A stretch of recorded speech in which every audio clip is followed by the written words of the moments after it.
স্বাধীনতা সার্বভৌমত্বের বিরুদ্ধে বিদেশি ষড়যন্ত্রের প্রতিবাদে ৬ ডিসেম্বর রাতে ফটিকছড়ি কলেজ মাঠে বিএনপির মহাসমাবেশ অনুষ্ঠিত হয়।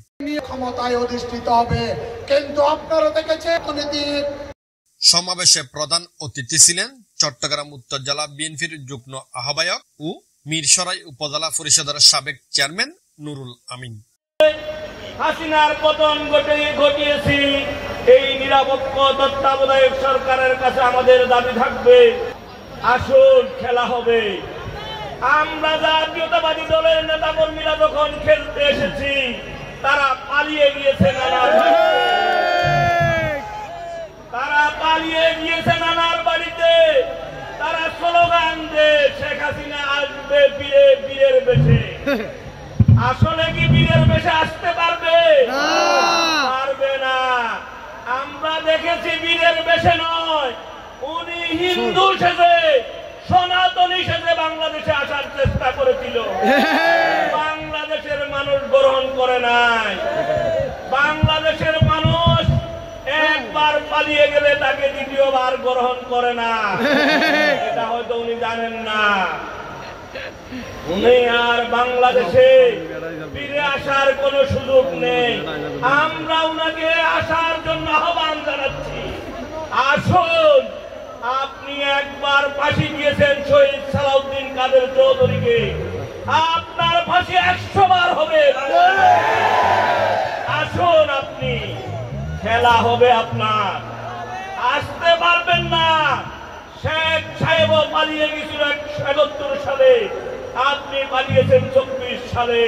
আওয়ামী লীগের ইতিহাস পালানোর ইতিহাস, আওয়ামী লীগের ইতিহাস বেঈমানির ইতিহাস। ৮৬ বেঈমান শোষমাল আবুবুজান, এইটাই আওয়ামী লীগের ইতিহাস। প্রধান বক্তা ছিলেন চট্টগ্রাম উত্তর জেলা বিএনপির যুগ্ম আহ্বায়ক ও চট্টগ্রাম ২ ফটিকছড়ি আসনের মনোনয়ন প্রত্যাশী সরোয়ার আলমগীর। হাসিনা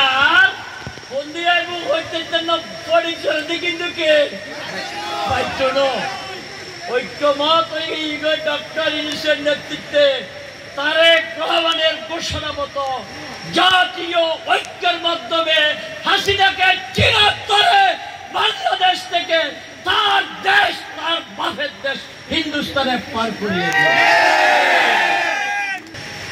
আপনারা অনেকে বলেন নির্বাচন সম্পর্কে আপনাদেরকে আমি একটি মেসেজ দিয়েছি।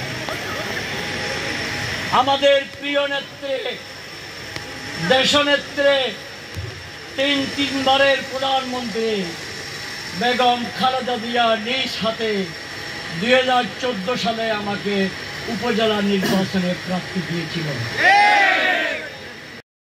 বিশেষ অতিথি ছিলেন চট্টগ্রাম উত্তর জেলা বিএনপির যুগ্ম আহ্বায়ক ইঞ্জিনিয়ার বেলায়েত হোসেন ও কাজী সালাউদ্দিন। মোবারক হোসেন কাঞ্চনের সভাপতিত্বে জেলা কৃষক দলের সদস্য সচিব নাজিমুদ্দিন শাহীন ও মনসুর আলম চৌধুরীর যৌথ সঞ্চালনায় এতে বক্তব্য রাখেন বিএনপি নেতা সুলাইমান মঞ্জু, আরশাদ হোসেন সেলিম সহ বিএনপি যুবদল, ছাত্রদল সহ অঙ্গ সংগঠনের নেতৃবৃন্দ। সভা শেষে সাংস্কৃতিক অনুষ্ঠানে গান পরিবেশন করেন ঢাকা থেকে আগত সঙ্গীত শিল্পী মৌসুমী সহ একাধিক শিল্পী।